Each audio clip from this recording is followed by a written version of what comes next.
So hello everyone, welcome to my channel. जैसा कि मैंने आपको पहले ही कहा था कि संडे को हम लोग डिस्कस करने वाले हैं कि एमएस सेट के लिए आप कैसे प्रिपरेशन कर सकते हो। तो आज के इस वीडियो में आपके सामने दिख रहे होंगे मोहित। तो वेलकम टू मोहित, जो कि लास्ट ईयर जिन्होंने एमएस सेट क्वालिफाई किया था। तो पहले प्लीज मोहित इंट्रोड्यूस योरसेल्फ, मतलब क्लास वगैरह हेलो। कॉलेज कहाँ से किया, सब बाकी सब। आवाज वगैरह क्लियर है ना मोहित? एकदम क्लियर है। Hello everyone, my name is Mohit Sonone. Recently I cleared set. I completed my masters from Institute of Science. That time that college affiliated with Mumbai University. तो कैसा लग रहा है एमएस सेट क्वालिफाई करके?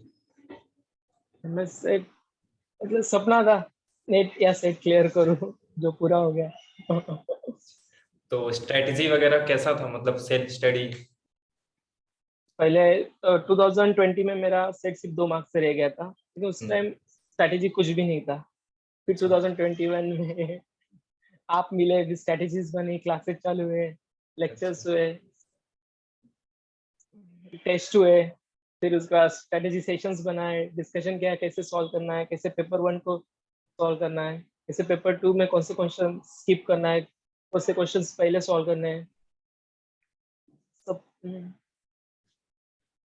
और मतलब अच्छा, ये क्वेश्चन पूछना था कि एमएस सेट के लिए, जैसे अगर नेट के लिए करते हैं या गेट के लिए, तो ऑथर्स के बुक पढ़ते हैं। तो ऐसा एमएस सेट के लिए कुछ है कि किसी ऑथर्स का बुक पढ़ना है किसी सब्जेक्ट के लिए, या फिर नोट से और प्रीवियस ईयर के क्वेश्चन से काम चल जाता है? बुक मैं वगैरह। सजेस्ट करूंगा कि ऑथर्स के बुक्स क्या मतलब, इसमें एक तो सेट और नेट में बहुत डिफरेंस है। इसमें ज्यादा टॉपिक्स है, 21-22 टॉपिक्स है सेट में। तो क्वेश्चंस हार्डली क्वेश्चंस ज्यादा करके एलपीपी से ज्यादा क्वेश्चंस रहते हैं। 5 क्वेश्चंस एलपीपी रहते हैं, 7 to 8 क्वेश्चंस लीनियर अलजेब्रा से होते हैं, 8 to 9 क्वेश्चन रियल एनालिसिस से होते हैं। तो बाकी फिर न्यूमेरिकल से थोड़ा, क्लासिकल मैकेनिक्स से थोड़ा। तो ऑथर्स के बुक पढ़ के फायदा नहीं सेट में। आपको मतलब सिर्फ एमएस थोड़ा सेट में सिर्फ नोट से और जो प्रीवियस ईयर के उससे हो नोट्स, जाता है, ऐसा किसी ऑथर्स हाँ का बुक का प्रीवियस, जरूरत नहीं पड़ी? मैंने ज्यादा डीप में जाने की जरूरत नहीं, क्योंकि एवरी क्वेश्चन सिर्फ 2 मार्क्स के लिए ना, क्वेश्चन तो ज्यादा डिफिकल्टी लेवल ज्यादा नहीं होता, लेकिन टॉपिक्स बहुत ज्यादा है, तो ज्यादा टॉपिक्स कवर करने होते हैं। और टाइम मैनेजमेंट का कैसा रहता है, मतलब हाँ ऐसे टाइम बहुत मतलब? हमें, क्योंकि यहाँ पे टाइम का बहुत है, क्योंकि 100 क्वेश्चन करने हैं आपको 2 आवर्स में। और कुछ कुछ क्वेश्चन ऐसे होते हैं टोपोलॉजी या रियल एनालिसिस के, जो एक ही क्वेश्चन 10-10 मिनट्स लगा देते हैं। तो टाइम का थोड़ा है, लेकिन स्ट्रेटेजी होंगे अच्छे तो क्लियर हो सकता है। तो मतलब प्रीवियस अगर ईयर जैसे क्वेश्चन, अगर प्रीवियस ईयर क्वेश्चंस भी इंपॉर्टेंट है सेट में, बहुत ज्यादा अच्छा, इंपॉर्टेंट है, अभी क्योंकि उसी क्वेश्चन है। टाइप में रिपीट होते हैं। जैसे अभी तक तो सेट का कोई नोटिफिकेशन आया नहीं है। हाँ, तो अगर अभी जैसे कोई क्लियर करता है एमएससी, तो कितना मतलब मिनिमम कितना टाइम चाहिए कि अगर एक फ्रेशर जैसे एमएससी कंप्लीट है, उसका बेसिक ठीक ठाक है, तो अगर उसको प्रिपरेशन करना है तो कितना टाइम मतलब दे सकते हैं? एक न्यू स्टूडेंट्स की बात कर रहा हूँ। मेरे हिसाब से अगर बेसिक अगर क्लियर है सेट के लिए, तो अगर मैं नेट का हटा दूं, सिर्फ सेट के लिए, जैसे सिर्फ उसको सिर्फ सेट सेट क्लियर का करना देखा। है, तो तभी मेरे मतलब हिसाब से कितने स्ट्रैटेजी मंथ? अच्छा होना चाहिए, ठीक से प्लानिंग होना चाहिए अच्छे से। अगर मतलब फिर भी अभी भी मिनिमम मतलब थ्री कितने? मंथ है, मेरे 3 मंथ्स मतलब में 3 to 4 मंथ हो सकता है, मतलब इनफ है, अगर लेकिन वो प्रॉपर अच्छे प्लानिंग से क्वेश्चन मतलब हो इनफ। जाएगा हाँ 3 to 4 लेकिन मंथ। मतलब अभी जो लेकिन एमएससी क्लियर करेंगे उनके लिए चांस है कि इस बार अगर जब भी चांस है, आएगा अभी भी तो चांस मतलब है। अभी भी कर सकते हैं। अगर सिर्फ एमएससी अच्छे से किया तो ठीक है। हाँ लेकिन बाकी के साथ नर्वस अगर हो गए उस टाइम, भले आपका हम्म। बेसिक कितना भी अच्छा हो, उस दिन पे अगर आपका दिन ना हो तो नहीं होता। तो लेकिन अच्छा, आप अच्छे से इसमें प्रिपेयर करोगे अभी। प्रीवियस ईयर क्वेश्चन पेपर का क्या रोल है? मतलब अगर जैसे नोट्स वगैरह नहीं, सिर्फ प्रीवियस ईयर की क्वेश्चन पेपर करेंगे तो इसका क्या रोल है इसमें, मतलब? सिर्फ उस पर डिपेंड करोगे तो नहीं क्लियर होगा, क्योंकि प्रीवियस ईयर हम्म। से सिर्फ 4 to 5 क्वेश्चन रिपीट होंगे, वो भी 2011 से। और कुछ क्वेश्चंस के आंसर्स शायद उन सेट के पास भी नहीं होते, जो रिपीट हम्म। होते हैं। कुछ क्वेश्चंस हाँ। डिफिकल्टी लेवल ज्यादा 2011-12 में, तो उस पर आप डिपेंड नहीं कर सकते। हाँ आपको एक पता चलेगा कि क्वेश्चंस कैसे आते हैं, उस टाइप में जरूर क्वेश्चन रिपीट हो सकते हैं। और हाँ, कुछ फोर मतलब टू टाइप फाइव वगैरह से। सेम है। और मैक्स टू मैक्स 4 ही क्वेश्चन, 4 भी 3 क्वेश्चन में बोल सकते हो कि directly same to same appear होते हैं। लेकिन मतलब प्रीवियस ईयर क्वेश्चन पेपर तो करके जाना, मतलब वो तो कंपलसरी है कि उतना जरूरी, तो बहुत करके ही जाओ। कंपलसरी, और उसके पहले बाद करना भी ही चाहिए मतलब आपको, बेसिक क्लियर होना चाहिए। कुछ बेसिक क्लियर होने चाहिए। और एमएस सेट क्वालिफाई होने के बाद कुछ जॉब या फिर इसका कुछ बेनिफिट होता है? जॉब सबसे क्योंकि एक ज्यादा तो बहुत रिस्पेक्ट क्वेश्चन मिलता सबके है। माइंड में रहता है कि सेट क्वालिफाई करने के बाद क्या कहीं पे मतलब इसके बेसिस पे जॉब मिलते हैं, तो क्या इसका क्या राय है कि मतलब कुछ बेनिफिट होता है इसका? देखिए महाराष्ट्र में तो बहुत सारे बेनिफिट्स है, आपकी हाँ, कौन से यूनिवर्सिटी में आपको फिर पीएचडी के लिए एग्जाम देने की जरूरत नहीं, डायरेक्टली आप अपेयर होते हैं अच्छा, इंटरव्यू के लिए। यूनिवर्सिटी में। हम्म, हाँ कौन से भी यूनिवर्सिटी से। और और अभी तो फिलहाल तो यूनिवर्सिटी गवर्नमेंट नहीं दे रहा, लेकिन जिस दिन देगा तो स्टेट कैंडिडेट्स को फायदा जरूर होगा कि और आप जॉब के गवर्नमेंट लिए, में भी आपका प्रोफेसर नाम। के लिए? अभी मतलब प्रोफेसर के तो बहुत ज्यादा वैकेंसीज है अभी, बहुत अभी 2021 अच्छा, 22 में तो बहुत ज्यादा वैकेंसीज आ रही है कॉलेजेस में, जब से मतलब कोविड गया है सेट कॉलेजेस क्वालिफाई फिर से स्टार्ट। स्टेट ऐसा? क्वालिफाइड क्योंकि एटलीस्ट आपको, क्योंकि कॉलेज में पढ़ाना है तो आप एमएससी पे भी पढ़ा सकते हो, लेकिन वो रिस्पेक्ट नहीं होता जो सेट नेट कैंडिडेट्स को मिलता है। क्योंकि बहुत सारे स्टेट में सेट है नहीं, मतलब सेट महाराष्ट्र कुछ 12 या हाँ 13 मैं है जहाँ पे सेट है। जैसे गुजरात सेट में है। हो गया, महाराष्ट्र में, कर्नाटक गुजरात में, बेंगलोर में, अरे सॉरी वेस्ट बंगाल में। बाकी हर जगह है नहीं। जैसे यूपी नहीं वगैरह में हाँ सेट नहीं है। तो मतलब जैसे हम्म। सेट और नेट का एक ही वो रहता है, चाहे आप नेट क्वालिफाई हो सेट क्वालिफाई हो, बाकी आप क्वालिफाई टीच कर सकते हो सीनियर कॉलेज वेटेज में। टीच सीनियर कॉलेज में। मुझे तो जाना नहीं महाराष्ट्र के बाद तो हाँ, हाँ, जैसे महाराष्ट्र वाले लोग के लिए तो फिर महाराष्ट्र के एमएस बाद सेट या नेट दोनों एक चीज है। एग्जैक्टली देखिए। हाँ। और बाकी ऐसा क्लासेस वगैरह से कुछ? क्लासेस से ज्यादा अभी 2020 में सिर्फ मेरा 2 मार्क्स से रह गया था, हाँ, और आपका और मेरा दोनों का 2-2 मार्क्स से रह गया था। लेकिन उस टाइम मतलब कैसा, मैं पहले अलजेब्रा पूरा छोड़ देता था, फिर हाँ, क्लासेस स्टार्ट हुए, फिर पहला स्टार्ट ही अलजेब्रा से हुआ, तो फिर मुझे वो समझा डायमेंशन स्पेसेस वेक्टर स्पेसेस के जो ट्रिक्स है, शॉर्टकट ट्रिक्स की कैसे पहचानना है, क्योंकि 2020 में एकदम इजी क्वेश्चन था लिनियरिटी का, वो मैं क्वेश्चन सॉल्व नहीं कर पाया था अलजेब्रा का। और तो पेपर वो वन का क्या कंसेप्ट रोल है? पेपर वन क्योंकि का एक भी बहुत सारे स्टूडेंट्स के माइंड में ये रहता है कि नहीं सिर्फ हम पेपर 2 करके चले जाएंगे, जिनका मैथ्स बहुत अच्छा है। वो गया, जिन्होंने ऐसा हाँ, सोच लिया मैथ्स अच्छा है पेपर 2 करके जाएंगे, खत्म है, उधर ही आप फेल हो चुके हो एमएस से। हाँ, क्योंकि पेपर 1 का बहुत इंपॉर्टेंट रोल है। आप बहुत ज्यादा पेपर 2 वेटेज में है, कितना भी 100 अच्छा मार्क्स कर लो, कितना भी लेकिन अच्छा कर पेपर लो 1 होना चाहिए।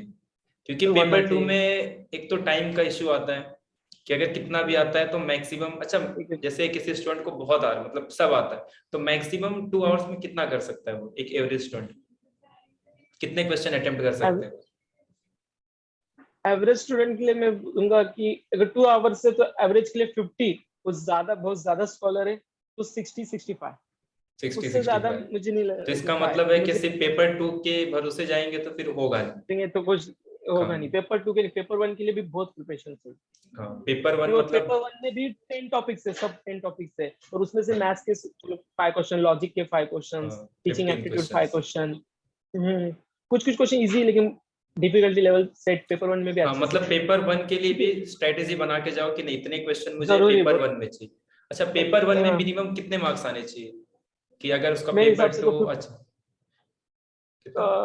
पेपर 2 अच्छा गया तभी भी मिनिमम 50 प्लस ही स्कोर चाहिए 50 पेपर 1। प्लस चाहिए? तो मतलब 50 के लिए ऐसा कुछ प्रिपरेशन करना रहेगा या फिर डायरेक्ट भी अगर जाएंगे तो 50 के आसपास ला सकते हैं? डिपेंड करता है उस दिन कैसा है, अगर डायरेक्ट भी जाएंगे तो भी मुझे लगता है कि डायरेक्ट जाएंगे तो विदाउट प्रिपरेशन 44-46 से आएगा, थोड़ा प्रिपेयर हो तो हम्म, थोड़ा फर्क पड़ता है, तो 50-54 क्योंकि थ्रू होता है, अगर क्रॉस होता है अब 2 मार्क्स से रह कुछ। जाइए 4 मार्क्स से, वहां पे तो अनक्वालिफाइड आएगा।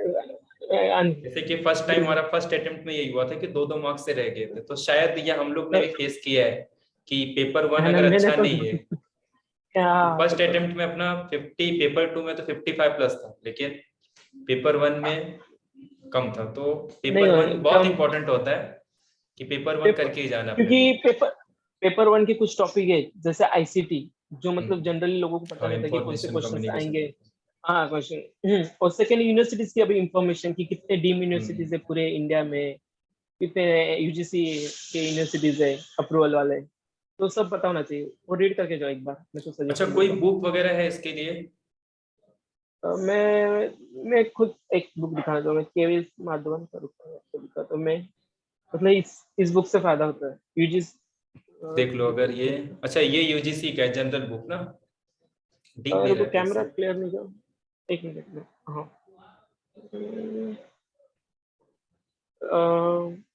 हाँ टीचिंग एंड पियर्सन का रिसर्च है, मैं आपको एप्टीट्यूड। स्क्रीनशॉट वो ब्लर किया ना हम्म। हाँ, ये इसके यूजीसी का रहता है जनरल, क्योंकि यूजीसी वाले को हाँ मतलब इससे 100 मार्क्स का अलग से रहता है। जैसे सेम पैटर्न सेट का हाँ है, वही सेम पैटर्न यूजीसी का भी होता है। इजी का है। हाँ। मैं भी यही बुक सजेस्ट करूंगा क्योंकि इसमें से हम्म। मैंने क्वेश्चंस देखे जो रिपीट होते हैं। और सेट का लेवल भी मतलब उतना यूजीसी के इतना हाई नहीं होता, नॉर्मल क्वेश्चन ही हाई नहीं पूछते हैं। होता, नॉर्मल क्वेश्चंस रहते अच्छा, हैं। पेपर वन में भी प्रीवियस ईयर के क्वेश्चन करके जाना मतलब है इम्पोर्टेंट? शायद अभी पहले ऐसा रिपीट नहीं होता था, लेकिन अभी मैंने देखा लास्ट रिपीट नहीं, लेकिन ईयर एक से आइडिया लग जाता है कि इस टाइप के क्वेश्चन ही आइडिया लग करने हैं। जाता है इस हाँ, क्वेश्चन में। हाँ, टीचिंग मतलब एप्टीट्यूड तो टाइप आपको का, खुद को आना चाहिए। हाँ, उस क्योंकि टाइप में रिपीट डायरेक्ट होते तो थे। नहीं आएंगे, क्योंकि पेपर वन ऐसा है कि नहीं अगर नहीं अभी इसको पढ़ने जाएंगे तो बहुत टाइम लगेगा। बट अगर हाँ, प्रीवियस ईयर कि के मैं क्वेश्चन खुद से एक आइडिया लग जाता है कि टाइप वगैरह किस आइडिया टाइप के लग जाता करके है जाना अपने को। तो आपको। मतलब इसके लिए पेपर पाई वन का डायग्राम, रोल है। पेपर वन का बहुत ज्यादा रोल है। यहाँ पे पेपर, स्कोर होना ही चाहिए, 52 54 मार्क्स आना ही चाहिए पेपर वन में। मतलब ऐसा नहीं किसी पेपर टू पे डिपेंड करो और हो जाएगा सेट, ऐसा पेपर नहीं, टू मतलब पेपर नहीं, वन करना ही है। नहीं, पेपर वन अच्छे से होना चाहिए। और तो कुछ ऐसा क्वेश्चन बहुत मतलब, ज्यादा ट्रिकी होते हैं, ये पेपर अच्छा, वन के भी कुछ जैसे क्वेश्चन मैंने ट्रिकी होते हैं। बहुत सारे वीडियो में कहे हैं कि मतलब एमएस सेट में बहुत सारे ऐसे टॉपिक है जिनको मतलब जो आता ही है इनको याद करके चले जाओ। तो क्या मतलब उसका क्या हाँ, रोल है? मैं ऐसे बहुत ऐसे सारे वीडियो टॉपिक्स मैंने। अभी हाँ नहीं नहीं है, ऐसे कुछ टॉपिक्स है कि जो डायरेक्ट अभी जैसे क्लासेस में एमसीक्यू हुआ था कॉस वाला कि 1 1 ऑन टू हाँ, फंक्शन है, वो डायरेक्ट सेकंड क्वेश्चन ही एमएस सेट में होता कॉस फंक्शन का कि 1 1 है मतलब ऑन टू उनको है, करके ही जाना है। और बहुत सारे क्वेश्चन करके तो जाने ऐसे उसको कुछ याद करके जाओ कि स्ट्रेट फॉरवर्ड आएंगे। जैसे अप्लाइड में बहुत सारे स्ट्रेट ऐसे फॉरवर्ड है जो एज इट इज, में तीन में से एक क्वेश्चन तो एज इट इज आता है, बाकी एक का as type it is same आता रहेगा और एक नया क्वेश्चन रहता है हर एक टॉपिक में, अप्लाइड का चाहे सीओवी हो, इंटीग्रल इक्वेशन हो। है। या तो अगर क्वेश्चन भी चेंज होगा तो टाइप वगैरह सेम ही रहते हैं। टाइप सेम रहता है, लेकिन जैसे लेकिन अपना कौन से क्वेश्चन थे, क्लासिकल मैकेनिक्स, हाँ क्लासिकल हाँ, मैकेनिक्स के क्लासिकल लिए मैकेनिक्स के। आप क्लासिकल मैकेनिक्स के बहुत क्वेश्चन रिपीट होते हैं, 4 to 5 रिपीट नहीं होते, मतलब उस सेक्शन सेम से टाइप आते के हैं रहते तो हैं, मतलब मूवमेंट कैलकुलेशन पार्ट है, सेम फॉर्मूला टाइप। सेम रहेगा। हाँ। एक बार मतलब आपने 2 3 पेजेस पढ़ लिए क्लासिकल मैकेनिक्स, पूरा क्लासिकल मैकेनिक्स सॉल्व कर सकते हो। अच्छा, हाँ, बाकी और एक क्लासेस में भी इम्पोर्टेंट क्वेश्चन था सबका, कि जैसे कुछ टॉपिक्स ऐसे रहते हैं अगर उनको छोड़ के चले गए, जैसे मैं बता रहा हूँ टोपोलॉजी हो गया, और उसके बाद अपना मेजर थ्योरी, डिफरेंशियल ज्योमेट्री, और क्लासिकल मैकेनिक्स के भी फ्लूइड डायनेमिक्स का 2 4 क्वेश्चन छोड़ के चले, तो अगर वो बिना पढ़े जाते हैं तो कोई इसका इफेक्ट नहीं होगा। इफेक्ट हाँ, लेकिन अगर आपको कोई टॉपिक छोड़ना है, स्किप करना है, तो उसके सिर्फ तो प्रीवियस ईयर कौन के कौन, क्वेश्चंस के आंसर हाँ, प्रीवियस ईयर के क्वेश्चन तो अपने को पूरा करके जाना है। करने हैं। प्रीवियस ईयर का हाँ, तो छोड़ना ही नहीं है, वो लगेगा तो याद करके हम्म, चले जाओ उसको। लेकिन ऐसा कौन सा टॉपिक है जिसको स्किप कर सकते हैं?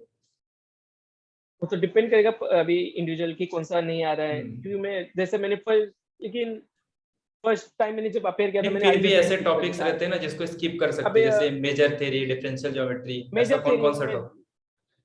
मेरे हिसाब से तो मेजर थ्योरी स्किप करना चाहिए, बहुत ज्यादा डीप में, और सेट सिर्फ दो क्वेश्चन सिर्फ मैक्स टू मैक्स पूछता है। 3 और क्वेश्चन आते हैं डिफरेंशियल उससे। ज्योमेट्री भी सेम है, हाँ, डिफरेंशियल और ज्योमेट्री पे एक ही क्वेश्चन आता है फंक्शनल हमेशा। एनालिसिस। फंक्शनल एनालिसिस मतलब इस एमएससी में हुआ रहता है, वो तो आप मेरे हिसाब से थोड़ा सा ऊपर ऊपर से डेफिनेशन रीड करो फंक्शनल एनालिसिस का। मतलब उसको इतना डिटेल में नहीं करके जाना है। नहीं नहीं, हाँ उसमें भी 1 2 क्वेश्चन, ज्यादा डीप में तो रियल हाँ, एनालिसिस ही चाहिए सेट को। Real analysis, complex, linear algebra और मॉडर्न अलजेब्रा। कॉम्प्लेक्स की सम्स बहुत ज्यादा कॉम्प्लेक्स होते हैं, अच्छे पूछते हैं, अच्छा लेवल पे पूछते नहीं हैं नहीं नहीं, कॉम्प्लेक्स इस से। बार के क्वेश्चन अच्छे लेवल के थे, चाहे नहीं वो नहीं, रियल का काफी अच्छा था इस बार। मतलब थोड़ा बट अपने ट्रिकी थे को, इस बार, ऐसे स्ट्रेट फॉरवर्ड कौन नहीं सी नहीं, इस घुसपैठ बार के लगा के क्वेश्चन सब अच्छे नहीं थे। सॉल्व करना इस बार रियल में ठीक ठाक था, कॉम्प्लेक्स में मतलब अच्छा लेवल था। है। और मतलब क्या एडवाइस देना चाहेंगे, मतलब ट्रिक्स क्या है कि अगर किसी को अभी जो नए स्टूडेंट आने वाले जिनका अभी अभी एमएससी कंप्लीट हुआ तो क्या करना चाहिए कि आने वाले 3 मंथ में उनका क्लियर हो जाए? मतलब अगर एक पहले फ्रेशर पहले है जिसको कुछ नहीं पता है अभी, और अभी उसको स्टार्ट तो करना एक है, और वो मान के चलेंगे 3 मंथ तो मिलने वाला है। अभी जो भी नोटिफिकेशन अगर आता है तो सितंबर के बाद ही पेपर होगा, तो अपने पास जुलाई अगस्त सितंबर पूरा है। तो मतलब अगर ये 3 मंथ में किसी को प्रिपरेशन करना है तो क्या करना चाहिए उसको? मैंने मैंने जैसे सोचा, मेरी स्ट्रेटेजी क्या थी, हम्म। मैंने पहले स्टार्ट किया एलपीपी से, लीनियर प्रोग्रामिंग, हम्म। क्योंकि 5 क्वेश्चंस उस पे रहते और हम्म। मतलब इजीली स्कोर हो सकता है वो 10 मार्क्स। फाइन है, आई उसके थिंक बाद 8 क्वेश्चन रहते हैं। 8 में, हाँ 8 हाँ, एलपीपी, हाँ डायरेक्ट ग्राफ के बेसिस पे 4 to 5 रहते हैं, बाकी 4 to 5 अलग अलग भी आते हैं। न्यूमेरिकल एनालिसिस इसे टारगेट करो, क्योंकि न्यूमेरिकल एनालिसिस क्वेश्चन बहुत इजी रहते हैं, कुछ कुछ डिफिकल्ट भी रहते हैं। एक क्वेश्चन अभी के सेट में बहुत डिफिकल्ट था, लेकिन न्यूमेरिकल एनालिसिस टॉपिक इजी है, उसे टारगेट करो। उसके बाद ग्रुप्स के वही सेम टू सेम क्वेश्चन रहते हैं, सब ग्रुप कितने फाइंड करो। तो इस ईयर भी वो क्वेश्चन रिपीट हुआ था। उसके बाद सब स्पेस है क्या नहीं, उसके तो ट्रिक्स से शॉर्टकट थी, वेक्टर स्पेस है क्या नहीं, और रेडियस ऑफ कन्वर्जेंस के क्लासेस से आपको ट्रिक्स मिल जाएंगे, शॉर्टकट कैसे फाइंड करना है फटाफट।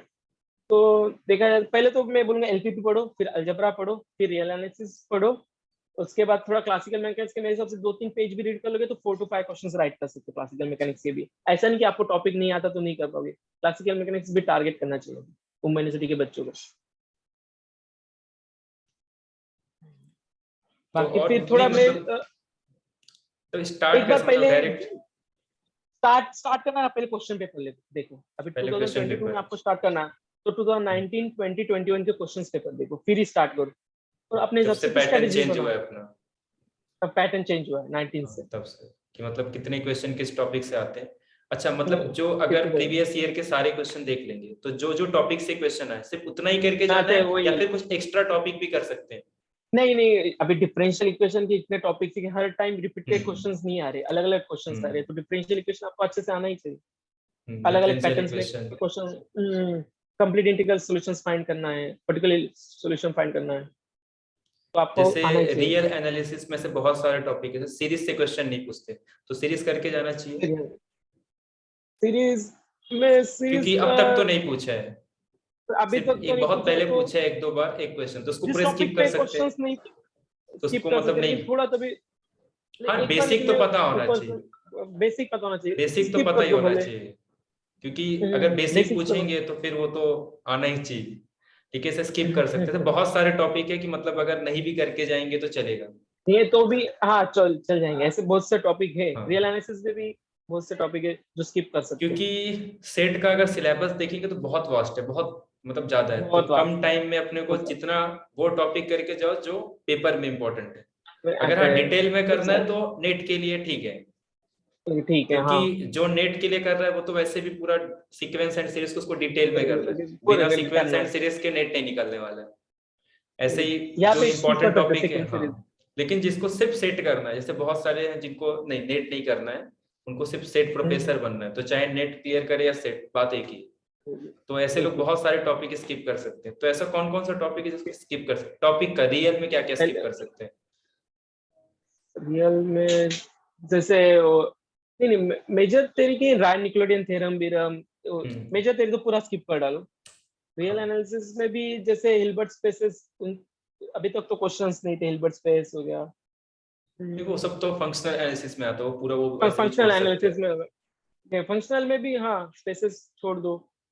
टोपोलॉजी में भी सिर्फ स्टार्टिंग की डेफिनेशन टोपोलॉजी कैसी है, मतलब डिफाइन कैसे हुआ टोपोलॉजी, बस उतना ही रीड भी कर लिया तो भी काफी है। और जो इम्पोर्टेंट स्टेटमेंट है वो सब थ्योरम्स वगैरह करके स्टेटमेंट्स, जाना थ्योरम्स के है। स्टेटमेंट करके जाओ। हम्म।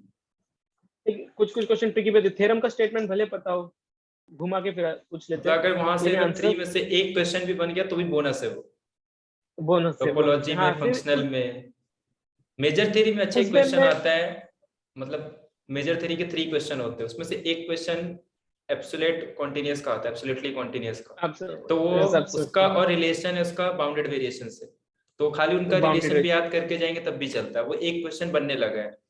या फिर वो हाँ कैंटर से वो रिलेटेड रिलेशन, पूछ रहे हैं, तो मेजर थ्योरी का कैंटर अगर रियल अपने को पता है तो एक क्वेश्चन बन जाता है major Cantor theory. Set read करो, मैं सजेस्ट हाँ, करूँ कैंटर कैंटर सेट के सेट के बारे में बारे रीड में कर लो, सब पता होना क्योंकि चाहिए। एक क्वेश्चन हमेशा रीड होता, हाँ, रिपीट हो रहा है हमेशा कैंटर सेट वही कैंटर सेट के जो 7-8 स्टेटमेंट हो पूरा पता होना चाहिए कि उसका लिमिट होना पॉइंट क्या चाहिए। है, उसका क्लोजर क्या है क्लोज है, ओपन है, कॉम्पैक्ट, कनेक्टेड, सब पता होना चाहिए इसके बारे में, अनकाउंटेबल है। सबसे, और प्रिपेयर करने के बाद भी टेस्ट सीरीज लगाना इम्पोर्टेंट है। हाँ, टेस्ट टेस्ट सीरीज में सीरीज अभी तो अभी इम्पोर्टेंट है। अभी जैसे मैं टेस्ट में स्कोर करता था, मैं 40 to 45% ही मेरा करेक्ट होता, लेकिन मुझे पता था कि इधर डिफिकल्टी लेवल ज्यादा है, कि अगर मैं हाँ, उधर एमएस सेट में बैठूंगा तो 50 प्लस ही सिक्योर करूंगा, हाँ, 50% क्योंकि से उसमें ज्यादा ही बहुत रहेगा। सारे क्वेश्चन, मतलब जो टेस्ट बनाते हैं उसका लेवल तो थोड़ा अच्छा रहता है, मतलब सेट हाँ के हाई इतना था। लेवल तो नहीं रहता। हाँ तो तो अगर नेट के उसमें भी 50 क्वेश्चंस के रहते हैं आसपास उसमें, भी रहेगा तो सेट में अच्छा स्कोर हो तो जाता है। बहुत अच्छा है, सेट में अच्छा स्कोर होगा। मुझे तो पहले उससे एक्यूरेसी पता चल जाता है। और पेपर वन के लिए ग्लोबल करके कोई चैनल है शायद यूट्यूब पे, उस अच्छा, पे भी उसके क्वेश्चन मैंने देखा है रिपीट होते हैं। क्या? तो भी सर ग्लोबल ग्लोबल कुछ चैनल अच्छा, ऐसा है, कुछ ग्लोबल टीचर्स का। ऑनलाइन कुछ करके, हाँ। हाँ, उसमें से कुछ क्वेश्चंस डायरेक्टली भी आए थे 2020 में। एक हम्म, बार उस पे उनके पेपर प्लेलिस्ट है वन के 10 लिए कर वीडियोस। सकते हैं। हाँ, पेपर और वन। बाकी ये जो बुक है ये भी फॉलो कर सकते हैं। हाँ, यूजीसी का नेट सेट पियर्सन का है बुक है। और एक मराठी, अगर मराठी रीड कर पा रहे हो तो फिर मैं बोलूंगा वो विद्या भारती का आता है बुक, वो लेने का। मराठी में रीड कर अच्छा, हाँ, सकते हो इसमें खुद से। ऑप्शन रहता है ना कि जिसको इंग्लिश में देना इंग्लिश में देगा, नहीं नहीं जिसको मराठी तो में देना। नहीं तो मराठी। तो मराठी के लेकिन बाकी क्वेश्चन मैंने तो सेम रहते हैं, खाली वो पैसेज डिफरेंट रहता है ना, बाकी तो सेम रहते हैं पैसेज ना। डिफरेंट सेम रहता है। और ज्यादा करके यूजीसी से भी ज्यादा वो विद्या भारती से क्वेश्चन आते हैं, अच्छा अच्छा, महाराष्ट्र तो से। मतलब अगर जो महाराष्ट्र से है वो मराठी से भी दे सकते हैं फिर, अगर उनका ठीक हाँ, ठाक है। मराठी। हाँ, तो ये भी एक ऑप्शन है, बहुत सारे मतलब क्वेश्चन जिस, रहते क्योंकि हैं। बहुत सारे जैसे भी ये पैसेज में इंग्लिश में शायद हो सकता है क्वेश्चन ना बने, लेकिन जो मराठी मीडियम से है या फिर जो मराठी, तो उसके लिए हाँ, मराठी इजी पड़ेगा फिर। और आई थिंक मेरे ख्याल से ऑप्शन भी सेम रहते हैं, जैसे अगर सेम इंग्लिश रहते हैं में भी कौन से भी समझ में आ पैसेज से गया तो अगर। ऑप्शन भी सेम रहेंगे, इंग्लिश और लेकिन मराठी का। मराठी का पैसेज कभी अटेम्प्ट मत करो, ज्यादा डिफिकल्ट रहता है। अच्छा इंग्लिश का पैसेज इजी रहता है। भले बाकी क्वेश्चन मराठी से अटेम्प्ट कर लो, लेकिन अच्छा पैसेज अच्छा इंग्लिश अच्छा। से ही अटेम्प्ट करने का। और कभी कभी एरर होता है तो हाँ, अभी पता नहीं मुझे किसको देते रेफरेंस में, मुझे लगता है कि इंग्लिश पैसेज पे ज्यादा इंपॉर्टेंट होता है फिर, अच्छा अगर अच्छा, मिस्टेक होता है तो कुछ पहले। मतलब और इस इंग्लिश बार पैसेज इजी है मराठी से। हाँ इजी है। मैं तो बोलूंगा कि इंग्लिश में ही पैसेज करो, बाकी भले क्वेश्चन मराठी में करो, पैसेज इंग्लिश करो, फटाफट आंसर्स मिलते हैं इंग्लिश पे। तो फाइव अच्छा मार्क्स अच्छा, इजीली स्कोर कर सकते हो, 5 into 2 नहीं मुझे 10 लगा मार्क्स मराठी इजीली। ज्यादा इजी रहता है। मैंने अभी तक मैं इंग्लिश ही अटेम्प्ट करता हूँ, फटाफट आंसर्स मिल जाते पैसेज में।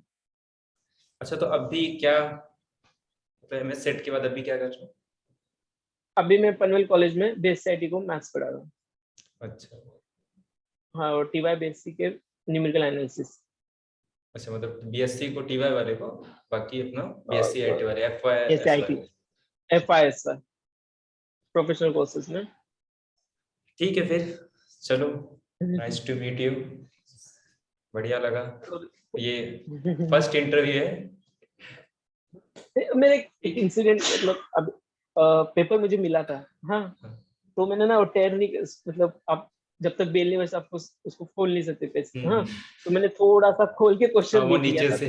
तो नीचे से क्वेश्चन की मेरे को एक तो रात भर सोया नहीं था कि क्या क्वेश्चन से क्या क्वेश्चन से। हाँ वो क्वेश्चन दिख गया, 16 नंबर का क्वेश्चन था कि इंस्टेंट मैसेंजर क्या है। और हाँ, ऑप्शन थी इंस्टाग्राम, व्हाट्सएप। मेरे को, मैंने बोला इसका तो करना है मुझे, व्हाट्सएप मेरे को पता है, ये तो 2 मार्क्स फिक्स है। वो पिछले बार 2 मार्क्स से रह गया था सेट, तो इस बार बोला तो पहला ही 2 मार्क्स मेरे को मिल रहे। तो मैं 16 का डी करने गया तो 17 का डी हो गया एक्साइटमेंट अच्छा में। अच्छा अच्छा। हाँ, हाँ, तो ये अभी भी अभी है कि एक ये भी प्रॉब्लम आता है कि जैसे अगर हम लोग, इसमें तो पेपर पेन रहता है इसमें, तो जैसे ही पेपर क्वेश्चन हो पेपर जाएगा उसको तुरंत अटेम्प्ट कर दो, ऐसा नहीं कि पहले पूरा पूरा। सॉल्व करने के बाद। नहीं नहीं, ये टेक्निक गलत है, पूरा हम्म, पहले सॉल्व कर लो फिर सर्कल करो, ये हम्म। टेक्निक गलत है। क्योंकि ऐसा बहुत तुरंत बार हम लोग खुद भी फेस किए हैं कैसे, और ये सबसे ज्यादा होता है, एक बार मेरे साथ खुद ऐसा बहुत बार हुआ है कि रीडिंग कॉम्प्रहेंशन का, पहले कैसा रीडिंग कॉम्प्रहेंशन को स्किप कर देते हैं, तो 10 के बाद डायरेक्ट हम्म, क्वेश्चन नंबर 16 आ जाता है, तो वो पता है करते समय भूल जाते हैं कि डायरेक्ट 11 से करते हैं। वो 5 मतलब 20 क्वेश्चन अटेम्प्ट करने के बाद पता चलता है कॉम्प्रहेंशन तो छूट गया। तो ये तो भी ध्यान इसमें देना है। इसमें ज्यादा, हाँ, जैसे मैंने किया 16 का 17, इसमें एक या दो क्वेश्चन रॉन्ग हो सकता है। हम्म। जैसे आप बता रहे हो उसमें तो ज्यादा डायरेक्ट डायरेक्ट हाँ, 5 टोटल से 6 5 क्वेश्चन क्वेश्चन भी रॉन्ग हो जाएंगे ना, क्योंकि अगर मैं 16 रॉन्ग से हो जाएंगे, स्टार्ट कर रहा हूँ तो वो अगर वो 11 से कर रहे हैं तो पूरे मतलब 5 क्वेश्चन रॉन्ग हो जाएंगे। तो इस रॉन्ग हो बात का भी चुके। ध्यान रखना है कि एक एक क्वेश्चन करो, उसको तुरंत अटेम्प्ट एक करना एक है। क्वेश्चन अटेम्प्ट करो, फट तुरंत सर्कल करो, ब्लैक करो। नहीं तो फिर देखा जाए तो मेरा फर्स्ट मूड ऑफ हो अटेम्प्ट में ही फिर निकल जाता है, लेकिन वो 2 गया। मार्क्स मतलब ऐसे मिस्टेक्स की वजह दो से ही हुआ मार्क्स है। से मेरे, पता है उस टाइम इजी इजी क्वेश्चंस थे।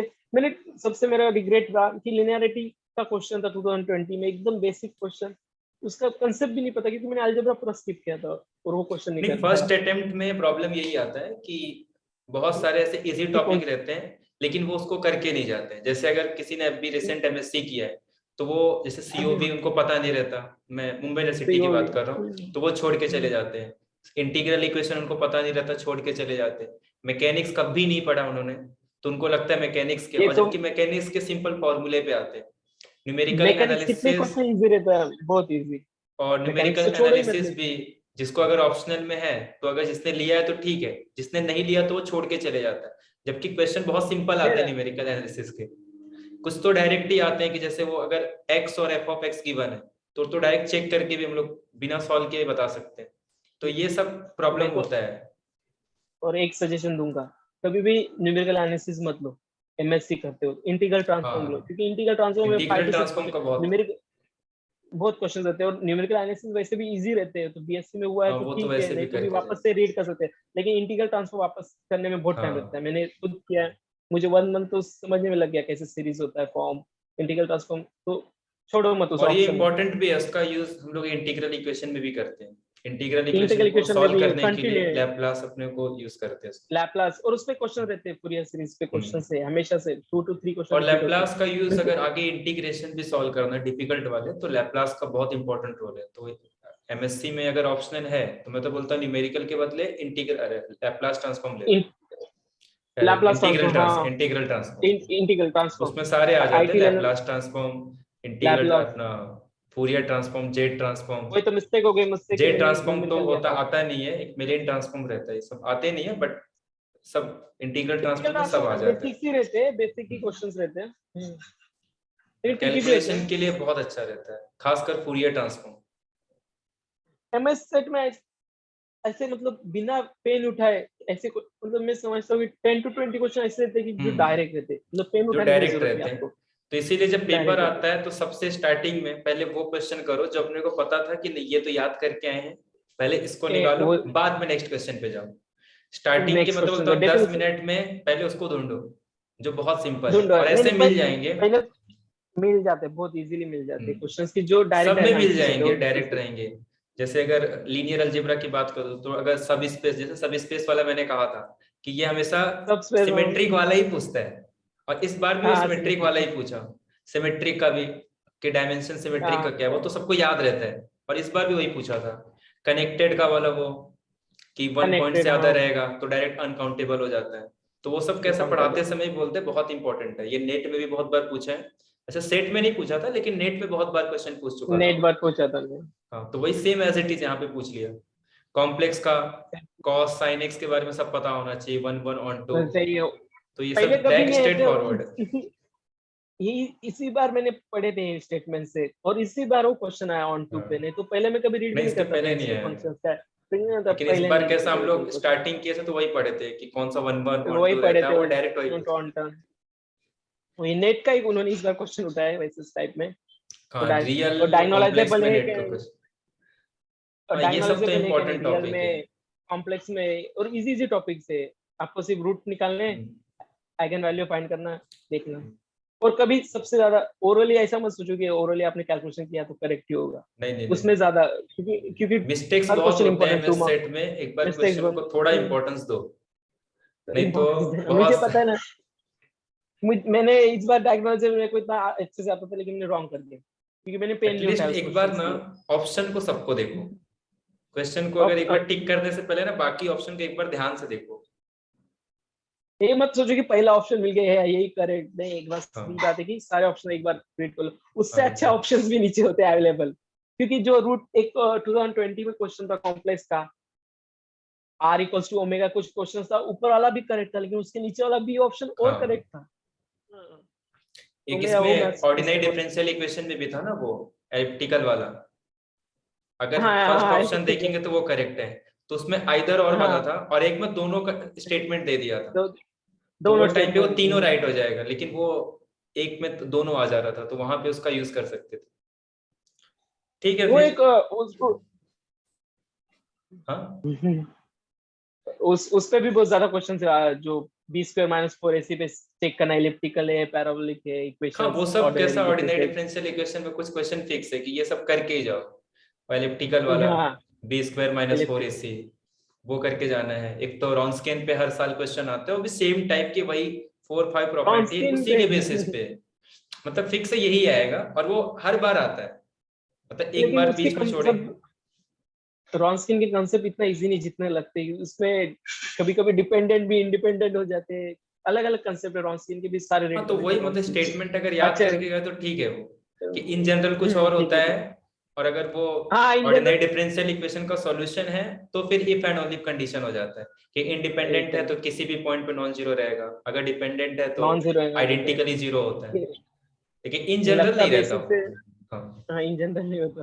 हाँ, तो बस वो एक बार याद करके चले जाए। मतलब बेसिक अगर क्लियर है कॉन्सेप्ट तो फिर कोई दिक्कत नहीं, और एटलीस्ट हर एक क्वेश्चन को करके जाओ।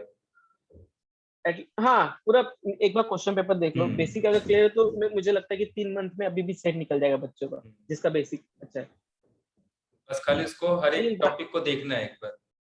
गाइडेंस की जरूरत है, ऐसा नहीं कि आप किसी भी डायरेक्शन में, घोड़ा अगर कहीं भी दौड़ेगा तो नहीं चलता, तो प्रॉपर ट्रैक पे होना चाहिए। अगर डायरेक्शन अपोजिट हो गया तो फिर जीत के भी हार जाएगा। ठीक है, फिर इसका टाइम आउट हो रहा है। चलेगा, मिलते हैं। Thank you so much. चलो, थैंक यू। वेलकम। चलो फिर, थैंक्स, देखते हैं।